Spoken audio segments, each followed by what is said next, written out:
विघ्नहर्ता श्री गणेश, श्री गणेश, श्री गणेश। माता की आज्ञा पर द्वार रक्षक बने पार्वती नंदन, किंतु फिर अनजाने में हो गया पिता महादेव के हाथों स्वयं उनके ही पुत्र का वध, जिसके परिणाम स्वरूप माँ की पीड़ा और संताप से जागृत हुई क्रोधाग्नि देवी पार्वती की, और जिसे देख कांप उठे समस्त देवगण। आगे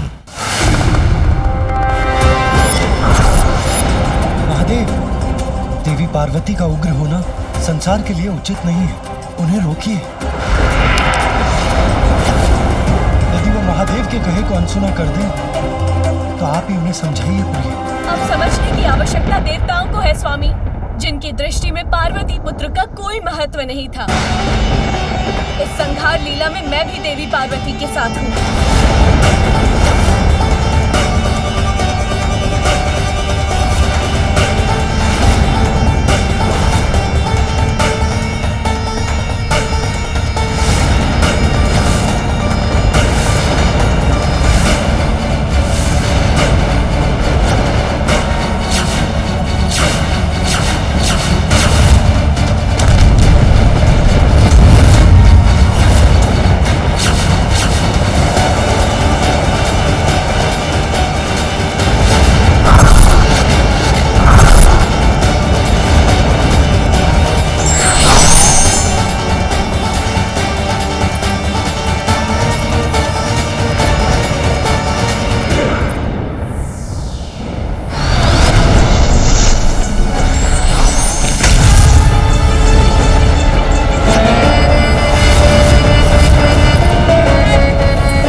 रौद्र रूप से और उनसे उत्पन्न इन महाविद्याओं से कोई सुरक्षित नहीं।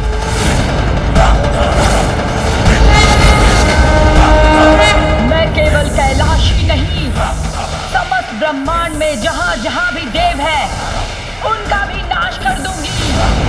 संहार करूंगी मैं, संहार।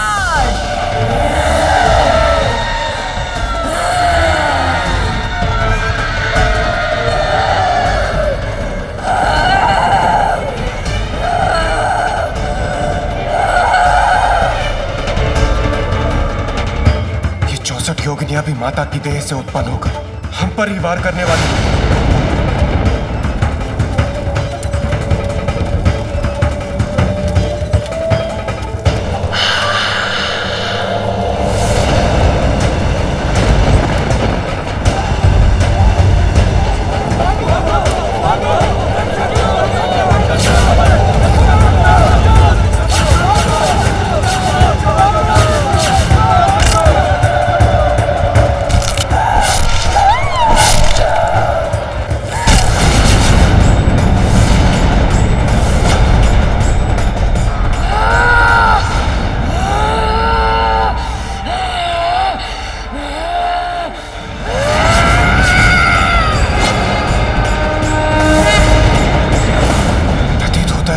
माता से उत्पन्न ये 64 योगिनियां और 10 महाविद्याएं अब हम देवताओं का विनाश करने के लिए हमारी ओर बढ़ रही हैं। अवश्य दंड दूंगी मैं तुम सभी को तुम्हारे इस कृत्य के लिए।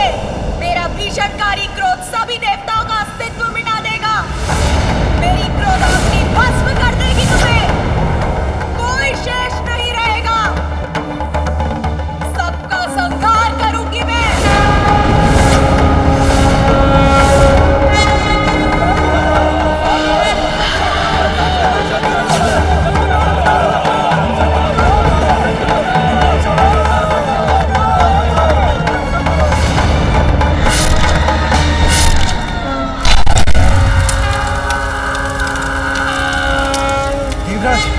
इन योगिनियों से हम देवताओं की रक्षा का कुछ उपाय कीजिए। सभी देवताओं को बंधक बना लिया इन 10 महाविद्याओं ने और 64 योगिनियां भी उनका साथ देने के लिए तत्पर है। मुझे ज्ञात नहीं अब कैसा विनाश होगा। के समान है माता आदिशक्ति का रोष। जब तक शांत है तब तक ये अपनी संहारक शक्ति को अपने भीतर समाये रखता है और हाँ जब फटता है तो चारों दिशाओं में संहार करता है।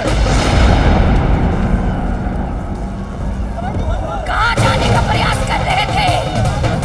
देवी दुर्गा का स्पष्ट आदेश है, आज कोई भी देवता यहाँ से जीवित नहीं जा सकता।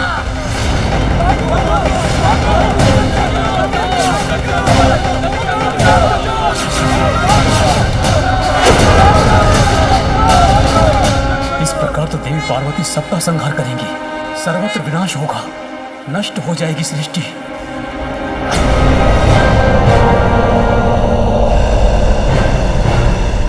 अब सभी देवगण फैल जाइए, एक दूसरे से दूर रहिए और अपनी रक्षा के लिए अपने अस्त्रों का प्रयोग कीजिए।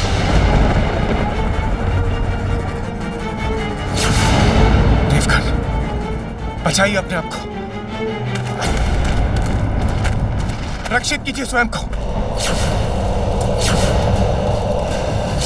योगिनियों ने चारों ओर से घेर लिया है, शीघ्र कुछ करना होगा।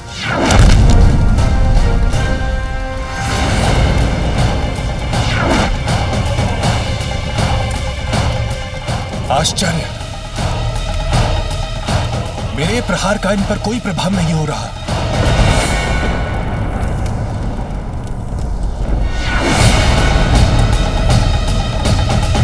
वायुदेव, आज कोई भी अस्त्र शस्त्र अथवा कोई भी तुम्हारी दिव्य शक्तियां महाशक्ति के क्रोध से तुम्हें अब कोई नहीं बचा पाएगा। कोई तुम्हारी रक्षा नहीं कर पाएगा।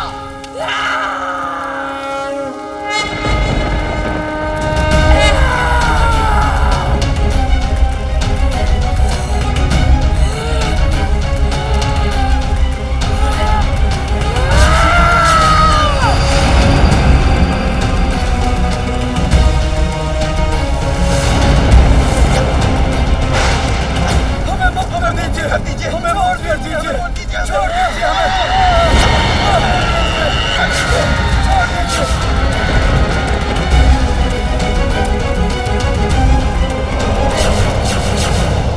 अग्निदेव, कहाँ भागने का प्रयास कर रहे हो?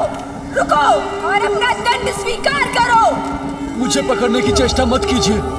मेरी अग्नि सुरक्षा कवच को भेदने का प्रयास किया तो आप भस्म हो जाएंगी।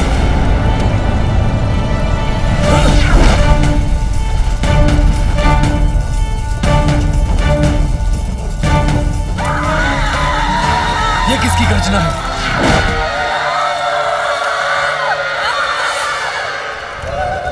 देवी तारा अपने विकराल रूप में। अग्निदेव, उसे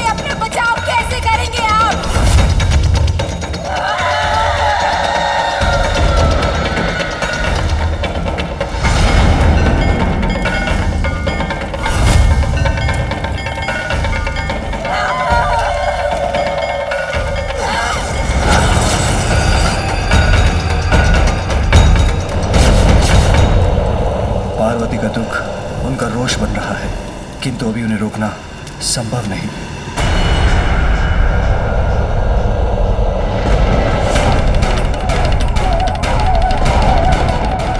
देवी भुवनेश्वरी और देवी कमला अपने हाथों से जिस प्रचंड ऊर्जा को उत्पन्न कर रही है, उससे तो यहाँ उपस्थित कोई देवता नहीं बचेगा।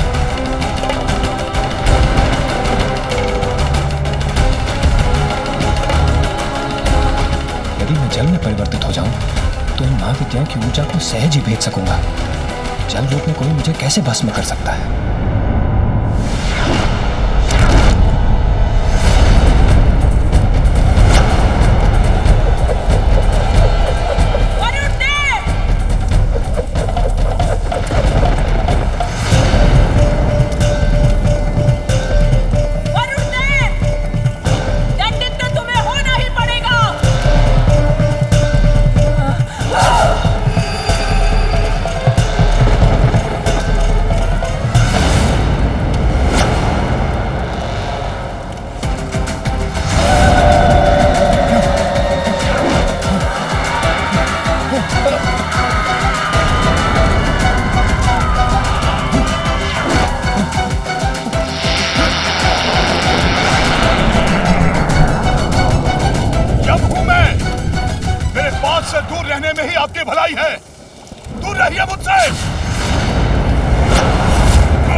जाने देंगी।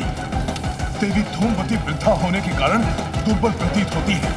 यदि मैं तीव्र गति से भाग गया तो ये मुझे कदापि नहीं पकड़ सकेंगी। ठहरो यमराज, कहाँ जा रहे हो? मुझे शक्तिहीन समझने की भूल मत करो। यमराज, अब जाओ, देवी दुर्गा के उदर में जाके समा जाओ।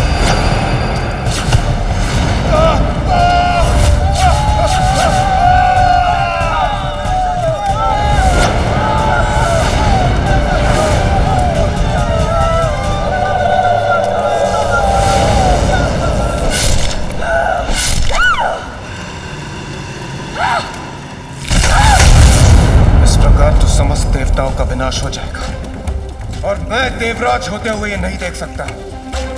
मुझे कुछ करना होगा।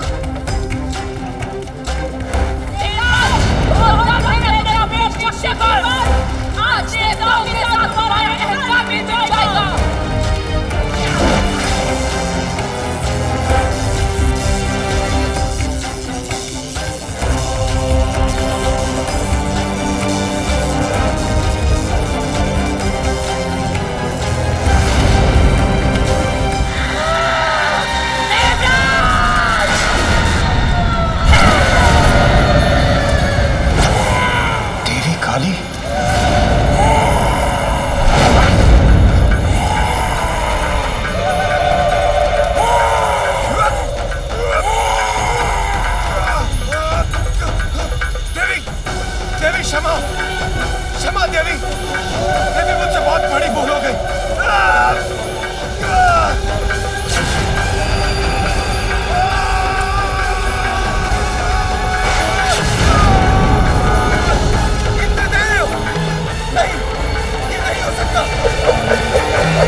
इंद्रदेव की रक्षा तो अति आवश्यक है।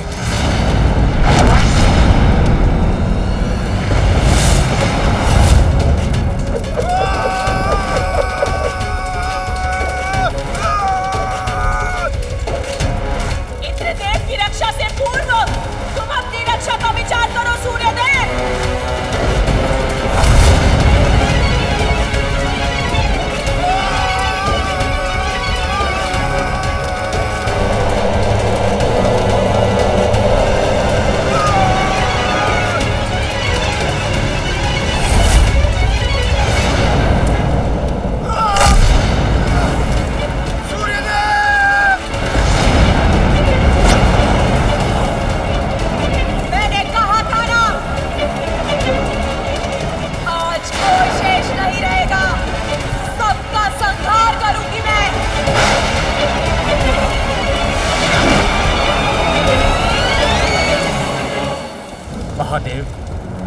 आप ही देवी पार्वती के इस उग्र रूप को शांत कर सृष्टि को संकट से उबारने में समर्थ हैं।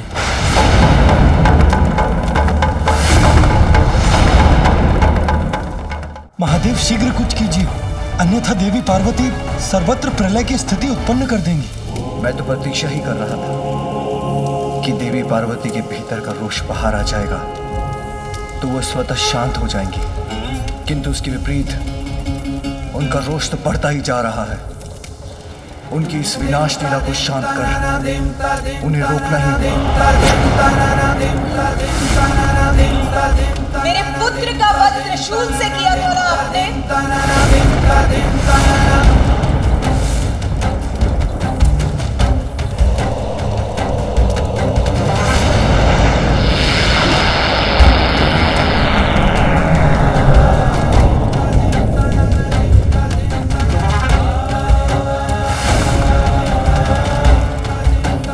पार्वती, यदि संहार करने से ही तुम्हारा क्रोध शांत होता है तो लो मैं प्रस्तुत हूँ, तुम्हारा दोषी। मुझे निगलकर मेरा संहार करो देवी।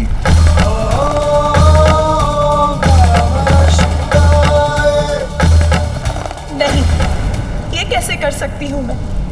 मुझे अपने रोष से मुक्त होना ही होगा। पार्वती, वो तुम्हारा ही नहीं मेरा भी पुत्र था। हाँ, ये सत्य है पार्वती कि मेरे हाथ तो बहुत बड़ा अनर्थ हो गया है। पिता के हाथ तो पुत्र का हाथ थामकर उसे संसार में चलना सिखाते हैं, उसका मार्गदर्शन करते हैं, और यहाँ मेरे ही हाथों मेरे पुत्र का वध हो गया। किंतु मैं करता भी क्या, उसने विवश कर दिया था मुझे।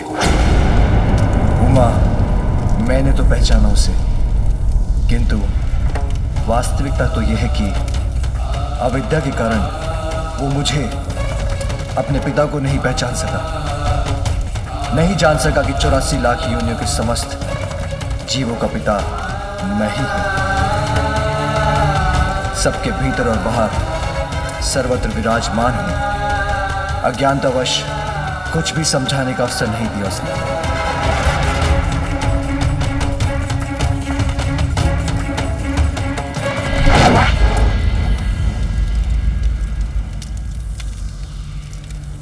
तुमने उसे जन्म तो दिया पार्वती, किंतु उचित संस्कार देने का अवसर नहीं मिला तुम्हें। इसलिए उससे अत्यधिक अहंकार था जिसे मिटाना अनिवार्य था। जैसे ब्रह्मदेव के शीश के साथ उनके अहंकार को भंग करना और प्रजापति दक्ष में समाये अहंकार का नाश आवश्यक था, उसी प्रकार हमारे अहंकारी पुत्र के अहंकार को नष्ट ही किया है मैंने। सत्य है पार्वती, सब जीवन का स्रोत भी मैं हूं, किंतु जीवन प्राप्त करने के बाद सभी अपनी इच्छानुसार अपने कर्मों का चुनाव करने के लिए स्वतंत्र हैं। हमारे पुत्र ने जिन कर्मों का चुनाव किया उसका परिणाम यही था, वही भुगतना पड़ा उसे। स्वामी, वो ब्रह्मदेव या प्रजापति दक्ष नहीं था, एक अपरिपक्व बालक मात्र था जिसका जन्म तक कुछ ही समय पूर्व हुआ था। कुछ ज्ञान प्राप्त करने का अवसर ही कहाँ प्राप्त हुआ उसे। अपनी माँ के आदेश का पालन कर रहा था वो, उसके लिए आपने उसका वध कर दिया। ये निर्णय आपका मुझे स्वीकार नहीं है स्वामी। मुझे मेरा पुत्र वापस चाहिए, तभी मैं स्वयं को शांत कर पाऊंगी। यदि आप चाहें तो यह अवश्य संभव होगा, क्योंकि आप ही समस्त जीवन के नियंत्रक हैं। तो हे महादेव, हे देवादिदेव, मुझे मेरा पुत्र लौटा दीजिए, अन्यथा मेरे क्रोध का परिणाम सहने के लिए तैयार हो जाइए।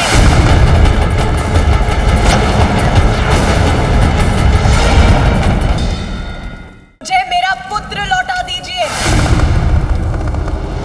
अन्यथा मेरे क्रोध का परिणाम सहने के लिए तैयार हो जाइए।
कैसे शांत करेंगे माता पार्वती के क्रोध को?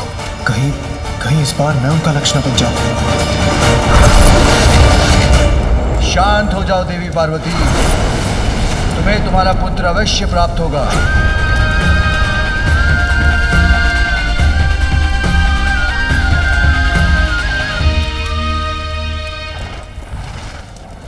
ये क्या कह रहे हैं महादेव? माता पार्वती का पुत्र पुनः जीवित होगा?